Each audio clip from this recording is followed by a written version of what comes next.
My friends, as we begin our work together this evening, let us come gently into the recognition that the great struggle of humanity has never been with God, but with its own concept of God. For centuries, men and women have knelt in sincerity, in devotion, in longing, and yet have cried out in frustration, "Why are my prayers unanswered?" And the answer is as simple as it is profound. We have prayed to a God who is not there, not because God is absent, but because the God we have addressed is a God of our own imagining, external, distant, withholding, reluctant, everything the divine presence is not. The central mistake of human prayer is the belief that God must be informed of our need, persuaded into action, or moved by our pleading. But I say to you, the moment you ask God for something, you have already stepped out of spiritual reality. You have declared, without knowing it, that you and God are separate. You have assumed that God possesses what you lack. And in that one assumption, you have created the very barrier that makes your prayer fruitless. You see, prayer is not the means by which we draw God's blessings down to earth. Prayer is not a transaction between the needy and the divine. Prayer is not a request. True prayer, spiritual prayer, is the opening of consciousness to the presence that has never withheld anything, the presence that is the life and substance of your own being. I would like you to understand this with great clarity. When you ask God for anything, you are praying as a beggar. When you recognize God as the infinite activity of your own consciousness, you pray as the Son of God. And only the prayer of the Son can be answered, for it is not a prayer to get, but a prayer to behold. It is the prayer that acknowledges, the Father and I are one, all that the Father hath is already mine. We are not here tonight to learn how to make God work for us. We are here to learn how to rest in the awareness that God is already working, already fulfilling, already expressing. The infinite way is not a method of manipulating the divine, but of becoming still enough to witness the divine unfoldment taking place through us. And so, let this be our foundation as we go forward. True prayer does not move God. True prayer moves us into alignment with a presence that has never moved. Let us move a little deeper now, and let us do it gently, because what I am about to say will seem, at first, to contradict everything religion has taught you. But when you feel it inwardly, when you sense the truth of it, you will discover that it is the most natural understanding in the world. When you ask God for anything, you are not drawing God closer. You are pushing God away. You are placing the divine presence at a distance from yourself, and you are proclaiming that you, in this moment, stand outside of the fullness of God. It is almost as if you were saying, God has something that I do not have. God is somewhere that I am not. God knows something that I must try to obtain. And in that very attitude, you have stepped out of the reality of oneness and into the illusion of separation. Now, you may not do it consciously. You may pray with sincerity, with devotion, even with faith. But sincerity does not erase the fundamental error in the approach. Asking implies lack. Asking implies distance. Asking implies that God has not yet acted and must be persuaded to act. This is why so many prayers remain unanswered. Not because God withholds, but because we pray from a consciousness that does not yet recognize God as the very life of our being. You see, whenever you pray for a condition to be changed, your health, your finances, your relationships, you are giving reality, substance, and power to the appearance. You are saying, this condition has power. This condition stands between me and God. God must intervene to correct it. But my friends, if you only knew the truth that lies behind the appearance, you would understand why asking does not work. You would see that There is no power in the problem, no intelligence in it, no law sustaining it. The only power it has is the power you unknowingly bestow upon it by treating it as something that God must come and fix. That is why Joel Goldsmith teaches again and again, the moment you fear a condition, the moment you resist it, the moment you pray to be rid of it, you have given it a second power, a power apart from God. And wherever you have two powers, you cannot experience the harmony of one. If God is truly infinite, omnipresent, omnipotent, and omniscient, then where is this other power that you fear? Where is this condition that must be changed? Where is this lack that must be supplied? Where is this sickness that must be healed? Only in the human belief that sees God as separate, as distant, as needing to be called upon. And so prayer that asks blocks, prayer that pleads, delays, prayer that tries to force something from God blinds you to what is already present. We do not ask God to heal. We recognize the presence that is health. We do not ask God to provide. We acknowledge the infinite source that is supply. We do not ask God to fix a relationship. We behold the spiritual identity that already is whole. Nothing is added. Nothing is removed. The prayer is not a request, it is a recognition. And when you recognize, something remarkable happens. You stop approaching God as a needy creature and begin resting as the instrument through which God expresses.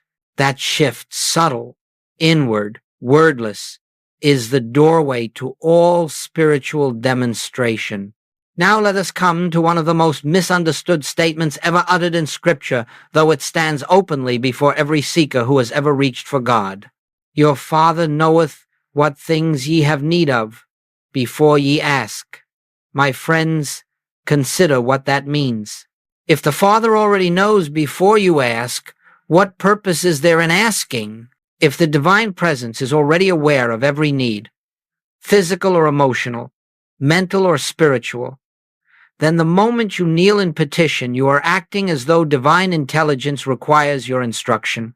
And so, let us pause, let us breathe that truth gently into our awareness.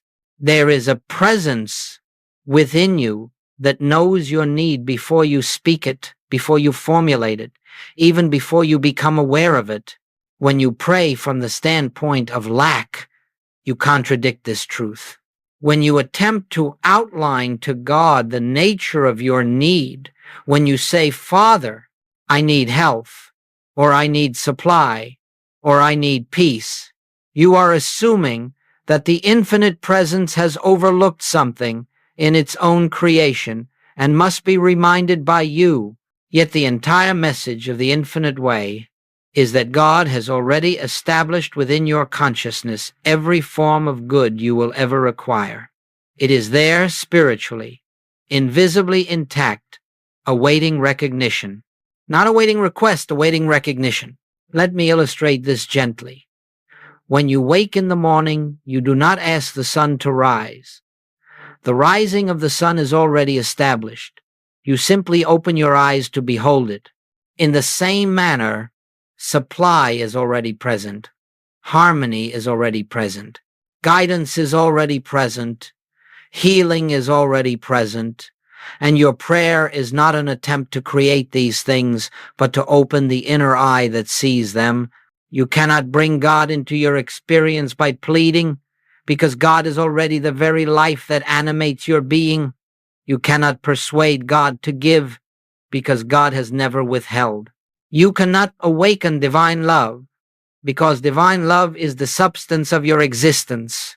All that you seek is already present in the depth of your consciousness, and the only veil that hides it from you is the habit of turning outward to a God conceived as separate. Joel Goldsmith said it plainly. The moment you seek God outside yourself, you lose the God who is within. Not because God departs, but because your gaze has turned away from the secret place where God reveals God's self. To pray rightly, then, is not to inform God of your need, but to acknowledge that the Father within is already fulfilling every need, not as human conditions, not as improved circumstances, but as the activity of a presence that knows no absence, no lack, no limitation. And so, when we come to prayer, it becomes a quiet resting. Father, I do not need to tell you my need. You know it, and you are fulfilling it now, not because I ask, but because it is your nature to express your infinite completeness through me. In this recognition, prayer ceases to be a request and becomes a beholding. It becomes the sacred moment in which we see that everything needed for this day, every answer, every provision, every harmony is already established within the very consciousness we call I. Let us look now, with a clear and gentle eye, at the real reason supplication, begging, pleading, imploring fails to bring spiritual answers. It is not because God refuses to respond, nor because divine love withholds any good. It is because the very attitude of supplication arises from a consciousness that has accepted separation, and separation is the only illusion that can block the flow of grace. When you kneel before God in fear and say, Father, give me health, you have already accepted the premise that sickness stands apart from God and must be overcome by divine action. But in that single belief, you have unknowingly created two powers, a power in God and a power in the condition. The moment you grant reality to the condition, the moment you feel that it is something God must conquer, you have stepped outside the one power that alone governs all spiritual demonstration. You may not mean to do this. Your prayer may be filled with sincerity, devotion, even desperation. But the spiritual law is impersonal. Whether you recognize the truth or not, whatever you fear, you empower. Whatever you resist, you strengthen. Whatever you pray to change, you declare to be real. Now consider supply. When you pray for money, when you plead for employment, when you say, God, send me what I lack, you are affirming without ever intending to that lack is real and present. You are giving substance to the appearance. You are clothing the illusion with your belief, and you are approaching God with the hidden assumption that divine love has somehow neglected its own creation, and in that inner posture, the sense of lack is not dissolved, it is multiplied. This is why you must understand, supplication is not a spiritual act. It is a human response based on fear, and fear is the one veil that blinds you to the presence that has never left you. You see, every plea to God carries a subtle confession. I do not yet believe that the Father within is enough. I do not yet trust the completeness of the infinite presence. I still see myself as a separate creature, struggling my way toward God. And the moment you see yourself as separate, the moment you imagine God as distant, your prayer becomes an echo in the empty chambers of the human mind rather than an opening into spiritual realization. Let me say this plainly. You cannot pray from fear and expect the fruit of peace. You cannot pray from lack and expect the awareness of abundance. You cannot pray as a beggar and awaken as a son. The nature of God does not change because you pray. It is your consciousness that must change. It is your understanding of God that must ripen.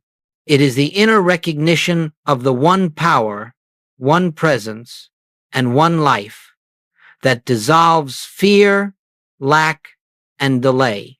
When you pray to fix a problem, you are praying from the problem. When you pray to remove fear, you are praying from fear. When you pray to bring good into your life, you are praying from the belief that good is absent. But when you rest, when you release, When you abandon the entire posture of asking, something extraordinary begins to happen. You stop energizing the appearance. You stop strengthening the illusion. You stop giving power where no power exists. And in that quiet moment, the spiritual truth reveals itself. The very thing you are praying to receive has been present all along, unseen, only because your prayer was rooted in fear rather than recognition. In the silence that follows the end of supplication, grace performs its perfect work. Now, my friends, since we have seen that asking God for things creates separation, let us turn to the real essence of prayer, what Joel Goldsmith called the highest form of worship. And let me say at the outset that this is not prayer as the world understands it. It is not the moving of lips, the repeating of holy words, nor the recitation of favored passages. It is not a reaching outward, and it is not a calling upward. True prayer is the most intimate act of awareness, the silent opening of consciousness to the presence that is already here. In Scripture we find the words, "Speak, Lord, thy servant heareth." This is not poetry, this is not metaphor, this is the entire principle of spiritual prayer. We do not speak to God, we listen for God. And listening is not an activity of the ears, it is the quieting of the mind, the relaxing of thought, the resting of personal will, until something deeper, higher, truer begins to stir within. You see, the human mind thinks prayer is speaking, but the spiritual consciousness knows prayer is receiving. You do not come to prayer with petitions. You come empty. You come without an agenda. You come without demands. You come without fear. You come without the belief that something must be changed. And in that emptiness, in that stillness, the divine activity reveals itself. In the infinite way, we say prayer is not a request, but a receptivity. It is the clearing away of mental noise so the Christ can announce itself. When you are truly praying, there is no sense of trying. There is no strain, no pressure, no desire for results. The human mind, with all its arguments and anxieties, grows quiet. You are not seeking an answer. You are seeking an awareness. And the moment you enter that inner quiet, you feel a presence, subtle, gentle, entirely real, begin to move silently within you. This is the secret. Prayer is not your words reaching God. Prayer is God reaching you. In that inner contact, something happens that words cannot describe. It is as if a soft light begins to shine in the depths of your being. Nothing has changed outwardly, yet everything is different inwardly. Fear melts. Tension dissolves. The sense of personal responsibility lifts. You feel enfolded in a peace that does not depend on conditions. And in that atmosphere of peace, divine wisdom begins its silent work. You do not guide it. You do not shape it. You do not tell it what to do. The still small voice reveals itself in its own way, in its own timing, for its own purpose. And often, you find that what you thought was your need was never your real need at all. The presence knew your need before you formed it, and it meets that need in ways you could never have outlined or imagined. True prayer is the moment when the personal sense of I steps aside and the divine I, the Christ, takes its rightful place. You do not gain anything through this prayer. Rather, you awaken to what was always present but hidden beneath the noise of human thought. This is why Joel Goldsmith often said, "Be still and listen." Not listen for words, not listen for messages, but listen for that inward shift, that slight quickening, that deep assurance that the Father within is doing the work. When the mind becomes silent, the heart becomes a sanctuary. And in that sanctuary, prayer becomes not a practice, but a state of being, a communion without words, a union without effort, a recognition without thought. This is true prayer. Listening, receiving, beholding, and in that listening, all good flows naturally, for the presence that governs your life is revealed as the only reality there is. As we go forward, let us enter one of the most tender and liberating principles of spiritual living, that the power behind prayer is not effort, not thought, not will, not belief. It is grace. And grace is not something you earn or achieve. Grace is the spontaneous activity of the divine within your own being. It is God revealing God, life revealing itself, truth expressing itself, without human help, human direction, or human interference. Now, we must be very clear. Grace does not act because of your prayer. Grace does not act because of your faith. Grace does not act because of your goodness. Grace acts because it is the nature of God to express its infinite fullness continuously. The only role prayer plays is to make us still enough, receptive enough, empty enough for grace to be felt, recognized, allowed. You see, the human mind imagines that prayer is some sort of mechanism by which divine law is set in motion, as though God waits for our words, or responds to our petitions, or is moved by our sincerity. But the infinite way reveals something entirely different. God is eternally active. God is eternally giving. God is eternally being. God, the only thing that changes is our awareness of that eternal activity. When you enter the silence, not to get, not to persuade, not to outline, but simply to rest, the personal sense of I becomes quiet. And in that quietness, an entirely different I begins to move. The I that is the very presence of God expressing through you as you. Grace functions the moment the personal self is absent. Look closely at your own experience. Every attempt to force a spiritual demonstration through mental work ends in strain. You may try to affirm truths, visualize outcomes, or direct spiritual energies. But all such efforts belong to the realm of the mind, and the mind, by its very nature, cannot touch the infinite. It cannot invoke spiritual power. It cannot reach God or move God. The mind can only create tension. Grace alone creates harmony. The question, then, is not, how do I make God act? The question is, how do I become still enough to witness God acting? And the answer has always been the same. You release effort. You release fear. You release the personal sense of responsibility to fix your life. You release the belief that things must change outwardly before peace can arise inwardly. Because, my friends, grace does not begin its work when conditions improve. Grace is the invisible law that causes conditions to improve. The activity of grace is not visible to the human eye. It works in the quiet recesses of consciousness. It works beneath thought. It works behind the scenes.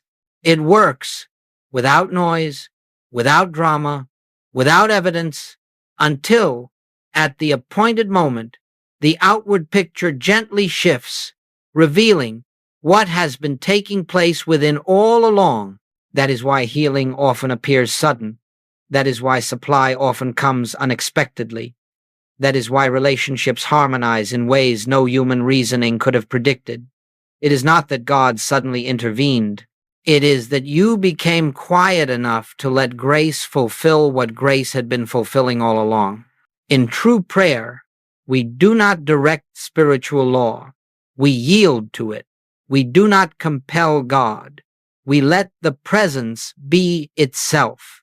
We do not strive for results. We rest in the awareness that omnipresent love is eternally accomplishing its own perfect expression. This is the mystical mechanism of prayer. Effort belongs to the human mind. Fulfillment belongs to grace. And grace is already at work the moment you stop trying to make it work. Now, as we come further into this work, let us look gently at the practical side of spiritual living, because the moment you stop asking God for things, something very real begins to happen in the outer picture of your life.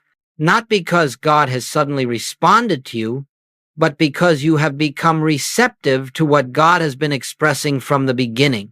Let us consider healing. When you pray for God to remove a condition, you are acknowledging the condition as real and powerful.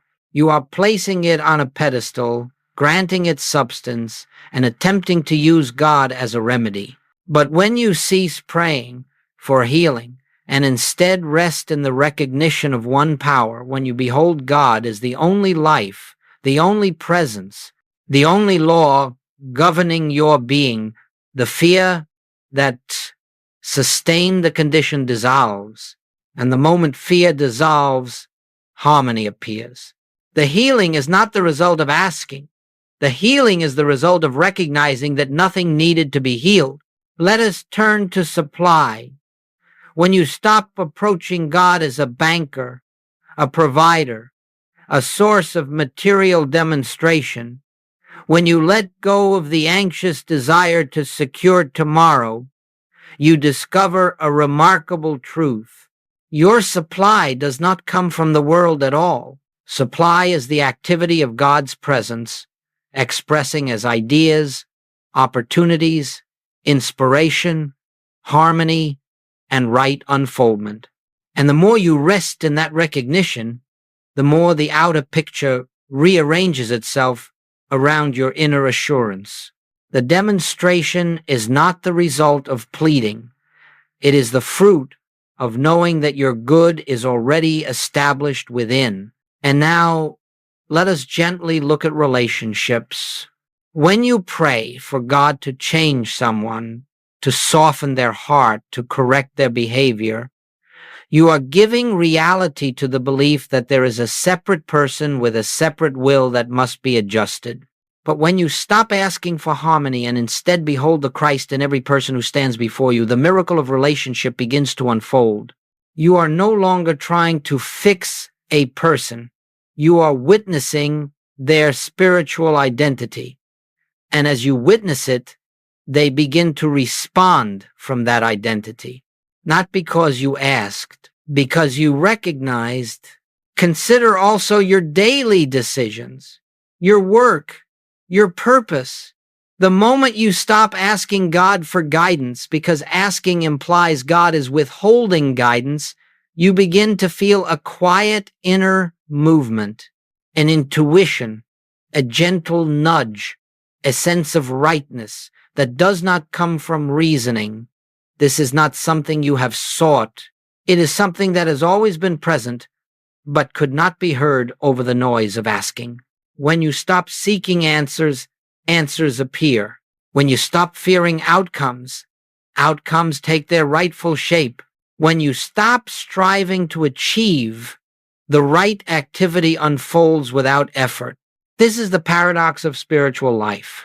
The more you relinquish the attempt to make life conform to your desires, the more life begins to reflect the harmony that has always existed in the invisible. You are not creating harmony. You are revealing it. And perhaps the most beautiful effect of all is this: peace becomes natural. Not the peace of improved circumstances, but the peace that flows from the awareness that God is the only activity of your being. When this peace takes root, you do not look to the world for assurance. You do not depend on achievements for security. You do not measure your spiritual progress by outer signs. You live from a different center, a center not touched by events, not shaken by appearances, not dependent on conditions. This is what happens when you stop asking God for things. You discover that everything you sought through asking was already present, waiting only for recognition. Now, my friends, having spoken of prayer as listening rather than asking, let us enter together the essence of that practice, not as a technique, not as a method, but as a quiet recognition of what already is. In this moment, we set aside the belief that prayer is something we do. We rest in the truth that prayer is something we receive. It is the inner atmosphere in which the presence reveals itself. Let us begin by releasing the sense of personal striving. There is no need to accomplish anything, no need to achieve a result, no need to change a condition. Simply allow yourself to become aware of a gentle truth. There is a presence living your life. You are not alone. You are not separate. You are not a human being reaching up to God. God is the very essence of your being, expressing as you. Now, let us quietly acknowledge that we bring nothing to this moment, not our fears, not our desires, not our hopes, not our petitions. We come empty. We come receptive. We come without agenda. For true prayer begins where human thought ends. And so we rest without effort in this inner spaciousness. Notice not with a mind, but with a heart of awareness that there is a subtle peace already present. You did not create it. You did not initiate it. It is simply here. It has always been here. It is the peace that passeth understanding, the peace that has nothing to do with conditions. In this stillness, we are not seeking a message. We are not listening for words. We are simply becoming aware of the presence that needs no language to make itself known. It is the still small voice, not heard with the ears, but felt as a gentle assurance, a quiet certainty that everything necessary is unfolding through the activity of the Father within. This is the essence of true prayer. The silent recognition of a presence so complete, so loving, so intelligent that it requires nothing from you except receptivity. If a thought arises, let it pass without attachment. There is nothing to analyze, nothing to correct, nothing to achieve. You are resting in the awareness that God is already doing the work. God is the life of your being. God is the law of harmony governing your experience. God is the substance of your supply, the health of your body, the peace of your soul. As we remain in this quietness, you may feel a sense of inner fullness, an unseen presence that seems to expand within you. This is not emotion. It is not imagination. It is the activity of spirit revealing itself where the personal mind has become still. In this awareness, no fear can remain. In this awareness, no sense of lack can persist. In this awareness, no problem has reality. Not because you have solved anything, but because you have come into alignment with the one who solves all by the simple fact of its being. Let us rest a little longer in this recognition. The Father within me is doing the work, not as a future act, not as a hoped-for intervention, but as a permanent and ongoing reality. The work of God is continuous. Prayer merely opens the inner door through which we may behold it. And now, as we prepare to move forward, let us gently acknowledge that nothing needs to be added to this moment. We have touched the essence of prayer not as words, not as requests, but as a sacred awareness of the presence that lives us, breathes us, sustains us, and fulfills every need before we know it. This is the infinite way of prayer, a listening stillness in which God reveals God. And now, as we bring this period of sharing to its close, let us gather the essence of what has unfolded not as a summary of ideas, but as a quiet recognition in your own heart. The great truth we have touched together is simply this. The moment you stop asking God for anything, you discover that nothing has ever been withheld from you. When the mind is occupied with requests, with desires, with fears, it cannot perceive the presence that stands at the doorway of consciousness, forever saying, I am here. Asking blinds you, not because it is wrong, but because it arises from a belief in separation. Asking assumes a God apart from you, a good not yet given, a grace that must be earned. But in the silence that follows the end of asking, a new awareness dawns. Everything you sought from God is already established within your own being. To cease asking is not to renounce prayer, it is to enter true prayer. It is to release the burden of trying to shape life through thought and to rest in the assurance that the Father within is eternally expressing its completeness as your experience. When you stop pleading, you begin recognizing. When you stop striving, you begin receiving. When you stop reaching outward, you begin awakening inward. And in that awakening, you see that health was never separate from you, that supply was never external, that harmony was never absent. They were hidden only by the noise of human desire. Grace was functioning long before you asked. Grace will continue to function long after all asking has ceased. The world may appear as it did before, yet everything is different. For now you know that God is not a power to be invoked, but a presence to be recognized.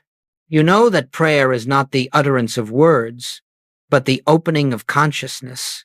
You know that the good you seek does not come from the world, but flows from the infinite center of your being, expressed as your daily life through the quiet activity of spirit. So let this understanding rest gently within you. You do not pray to get, you pray to behold. You do not pray to change conditions. You pray to see the unreality of the conditions that fear created. You do not pray for God to act. You pray to become aware that God is the only activity there is. And as you walk out into the world, you carry this inner assurance with you, not as a belief, but as a living presence. The Father and I are one. All that the Father hath is mine. I rest in the completeness of God. My friends, this is the infinite way, not a path of effort, but of receptivity. Not a journey of seeking, but of recognizing. Not a practice of asking, but of listening. Not an attempt to reach God, but the quiet discovery that God has been your very self all along.